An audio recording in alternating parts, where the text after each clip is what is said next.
Welcome back, everyone. This is Trillion Shadow Drake, and we are going to cover the medium dishes trader stack commands. Now, this setup is going to be pretty in-depth, so I'm going to split this into two parts. This first part is going to be talking about predominantly this setup here and how I'm manipulating it, and it will also cover the trader specific commands, and by that I mean the ones that give you the data on the trader type itself, not their wares. I will cover the wares on the next video because there's quite a bit to go on with the filtering and what you expect to see. So I will cover some of the basics in this one and then be more in depth for the trader's inventory the next part. So let's get this started. This is pretty much a fairly compact, creative setup that I have just to work with the commands.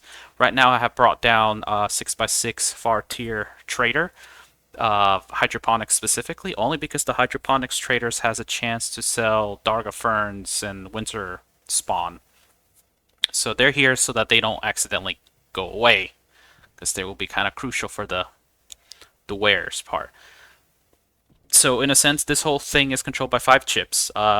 One chip is to mirror the medium dish to the large dish, so that's really just for me tracking purposes to help me find the traders and get the better signal IDs. Another chip is for me to get the signal IDs from the satellites, as you can see there.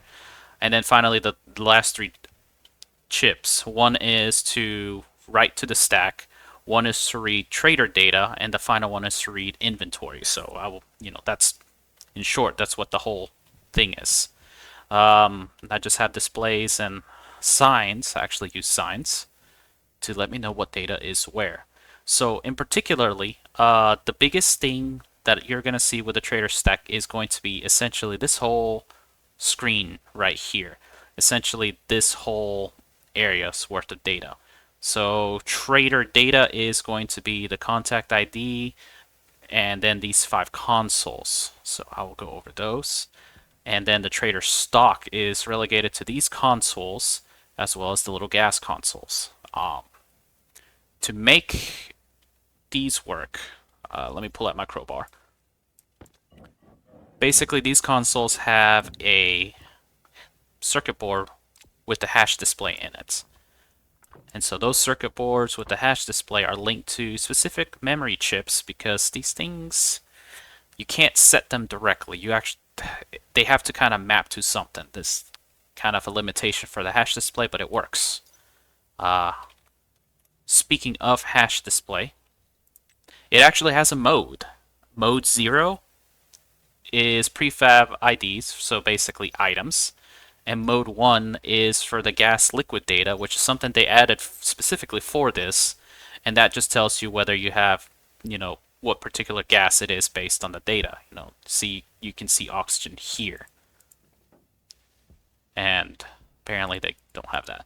And then I have this lever to let me know whether it's buy data or sell data. And that's a little confusing, but basically 0 is sell data. That's basically what I can sell to the trader. So basically what's on the sell tab, and buy data is what I can buy from them, or basically what's in their buy tab. Alright, so that's pretty... Oh, and the last thing I have is this chip for my signal filtering so that I can tell my medium dish what to filter for.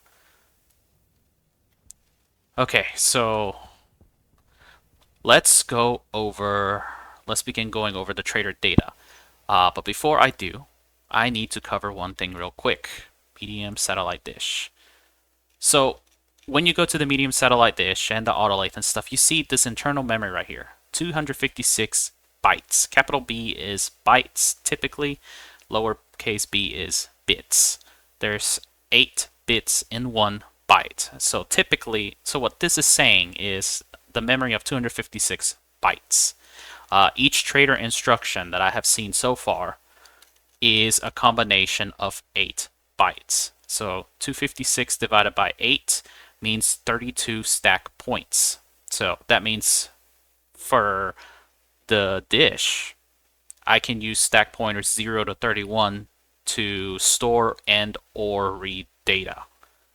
And because I did not cover this for the logic sorter. The logic sorter will also have 32 stack pointers worth of data, also 256 bytes. So, I mean, if you use 32 for them on the logic sorter, you got some pretty in-depth stuff, is all I'm going to say. And then when you go to any of the printers, like the Autolathe, you will see that they have double that memory. Come on. Double that memory, 512. So that means they can store 654 stack pointers worth of data. And this is why you see that stack pointer instruction is only valid at address 63, which is the final data. You can write data from 0 to 53, so you have 54 stack pointers worth of instructions that you can write to it. And then why the read missing reagent is from 54 to 62. So that's 54, 55, 64. That's about 9. 9, right? Should be 9. 9, yeah. 9 stack pointers worth of reading data. Could be wrong on that. So let's go back to the medium dish. So I wanted to cover that so that you can kind of understand how much data you have, because now I'm going to get to it. There are 18 operator codes for the medium dish. So that's quite a lot to go over. We have about half of these. No, 6 of them are read-only, and that's to read inventory type. No, not 6. 9 of these. So yeah, half of these are read type operator codes, so that you can read data from the medium dish. The other 9 are basically write datas. 3 of the write datas are specifically to get information, and 6 of them are filtering. Basically, opcodes 13 all the way to 18 are filters, so that you can decide what type of inventory data you want to pull from the trader. So, as a brief overview, write trader buy data, that's basically what the trader is buying from you, aka what's on their sell tab. Write trader sell data is what they sell to you, aka what's on their buy tab. And that's been like a confusing thing, and this is kind of what you see with Star Ceiling. The buy tab, this is what I can buy. Sell tab, this is what I can sell to them. So yeah, that confused me a little bit, but I got it squared away. But I'm not going to deal with that too much yet. I'll probably go over that again. So, how does this work? Well, first thing, let's get the trader data. So, opcode 1, write trader data. So, you just have an opcode of 1 and the write index. Now, this is where in the stack pointer you want this data to be written to. So the beauty of the medium dish is you can configure what data is where and where you can read this data. So what I mean is, if you want this data for the trader, the closest trader type, if I put a write index of 10, that means stack pointers 10, 11, and 12 will have my trader specific data. And my trader specific data is opcode 2, opcode 3, and opcode 4. So there's 3 of them to read. So where I tell the dish to put them in, that's where it populates. So knowing that you have 32 stack pointers is why I mentioned that at first, because you will need to take into account how much, where the data is to process and how much you're using up.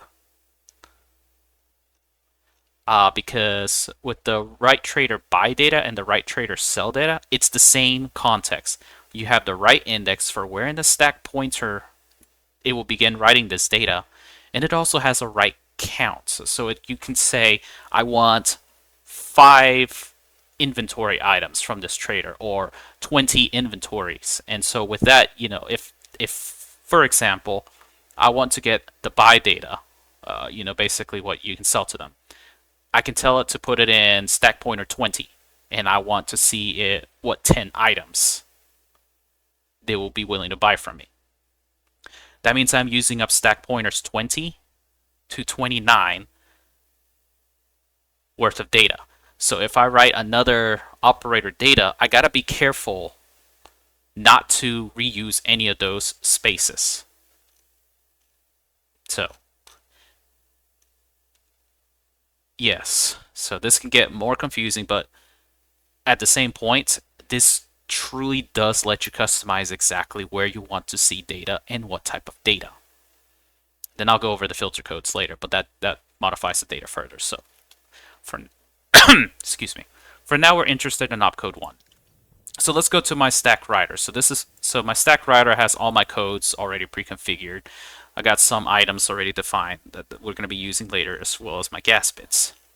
So like I said, the top 3 is the predominant writing data, and then I have, you know, the 6 filter commands, which I can do that. I've commented out all of them with the exception of the write data. So as it is right now, I'm putting the trader data in index 1. I'm putting sell data, trader buy data, or what's in the sell tab, in index 10. And I'm putting trader sell data, or what is in the buy tab, in index 20. So that's how I got it set up. So just in short, write trader data, fairly simple. I just need an index, which, you know, I write over here, bit shifted left 8 because it's the 8th bit, and I put it in position 0. Oh, I realized something else I made things harder for myself unintentionally. Rather than remembering the instruction, you can just click on the opcode for the dish and then paste. Yeah, that would have been good to know.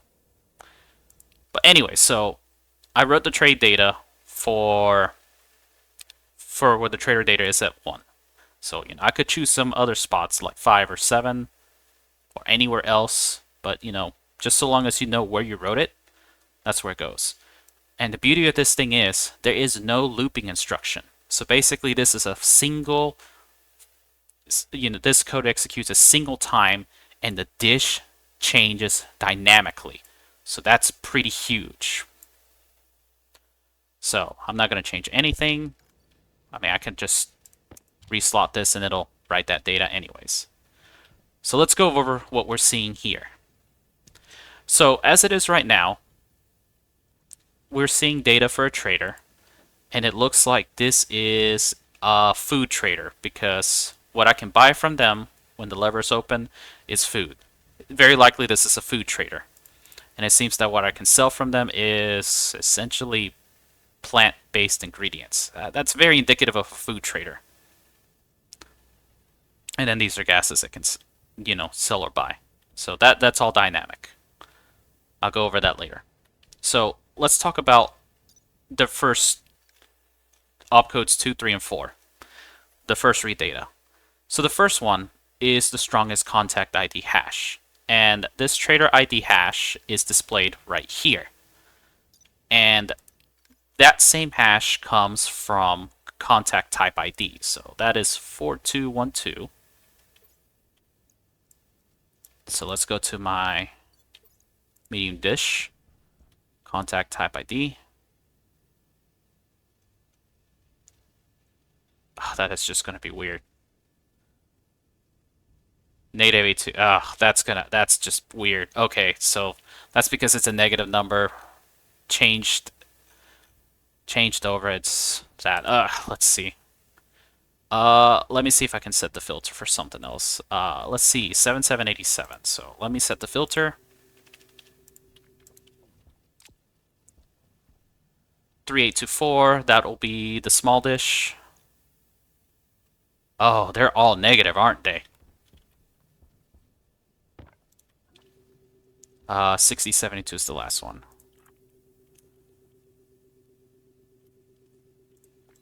That's on the large dish. 3217. Yeah, that's probably not going to be right anyways. The negative numbers is just a problem. Okay, sorry about that. But yeah, anyways, that would be the type ID. So you could use this type ID to figure out what specific trader you have.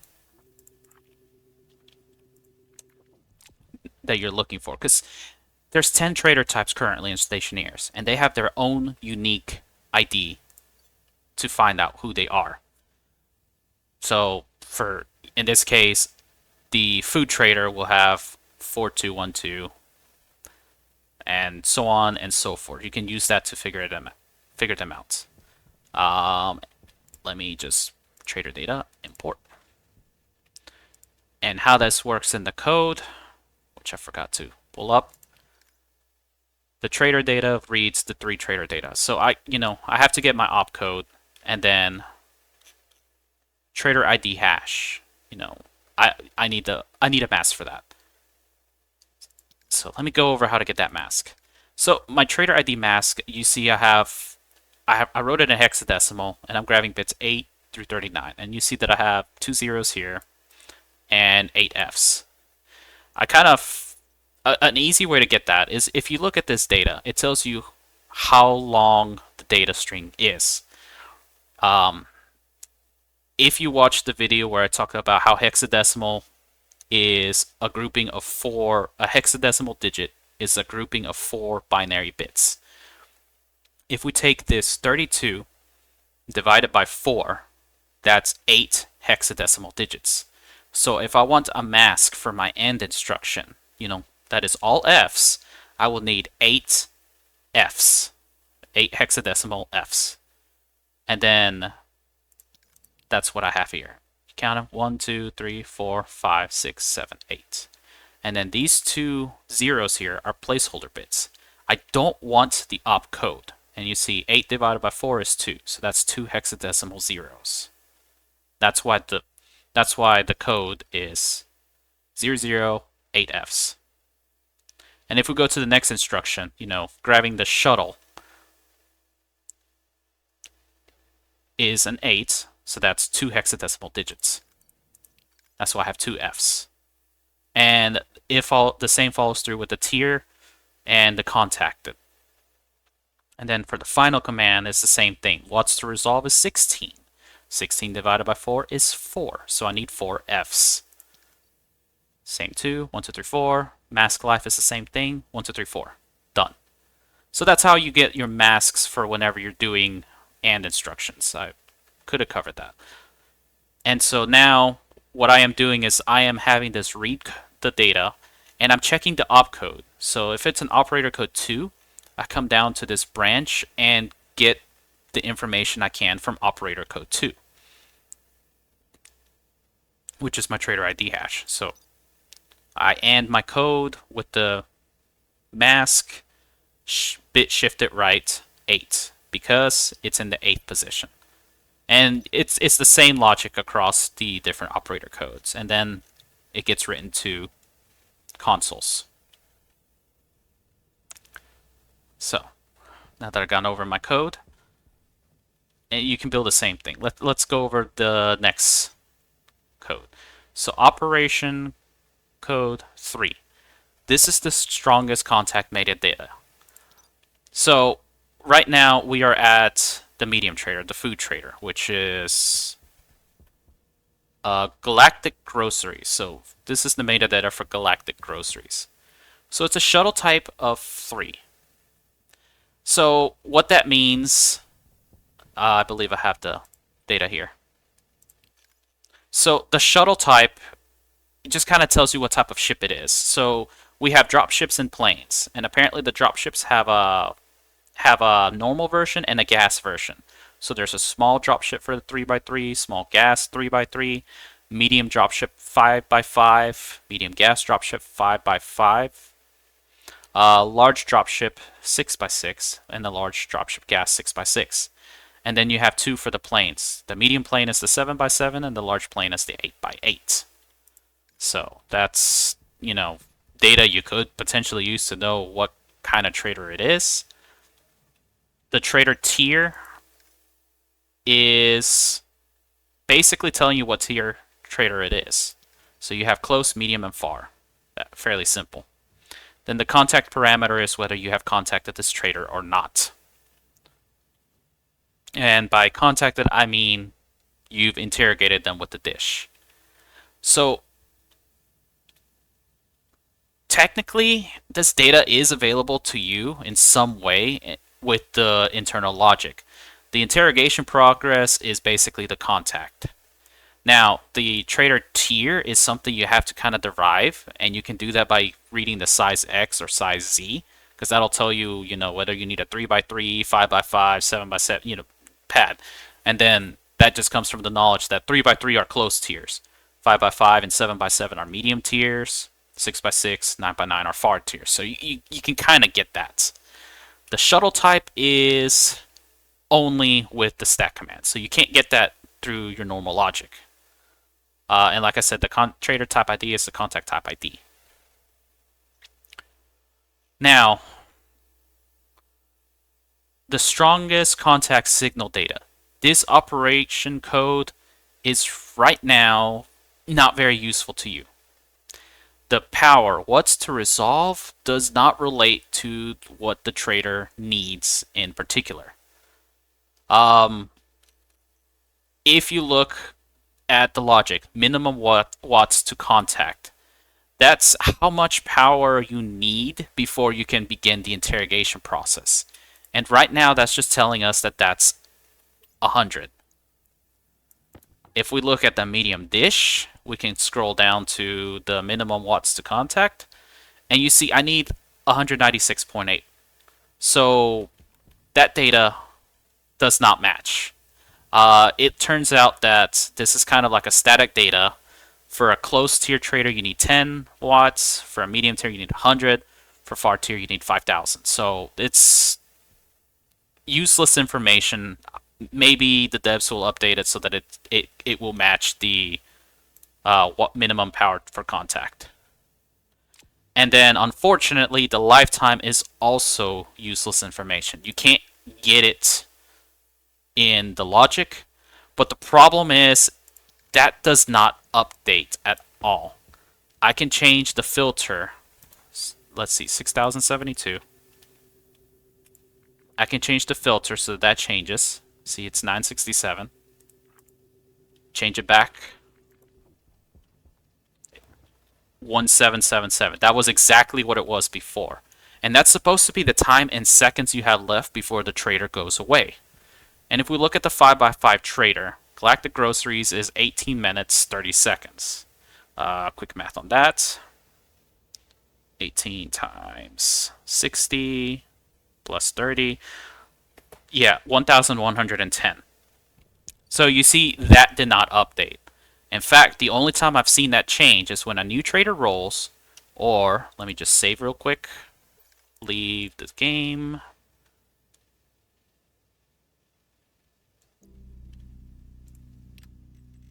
Load back.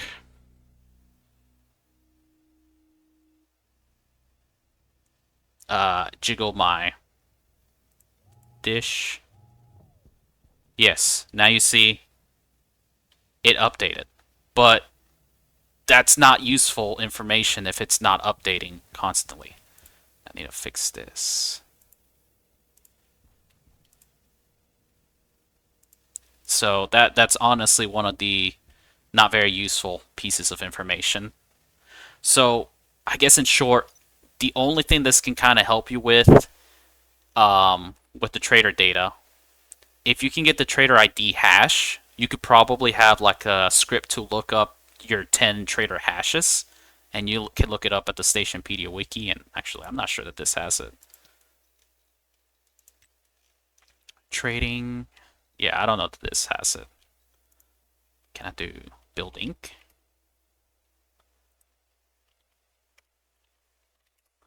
Maybe it's under factions.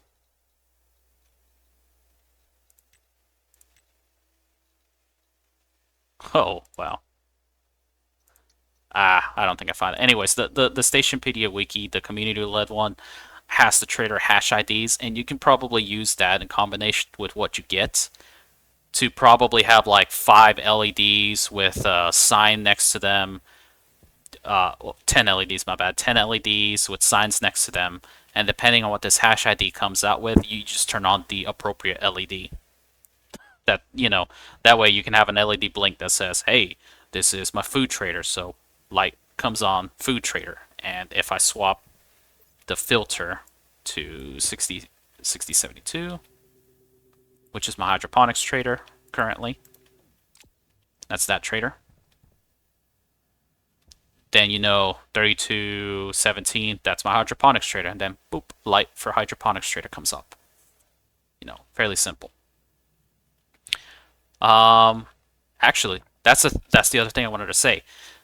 Like I said, that is updating dynamically. You saw me change the filter. So filter of -1 means that the dish will report the strongest signal. In this case, it's 7808, which is the food trader, Galactic Groceries. If I were to change it to 7787, which is the small tier trader,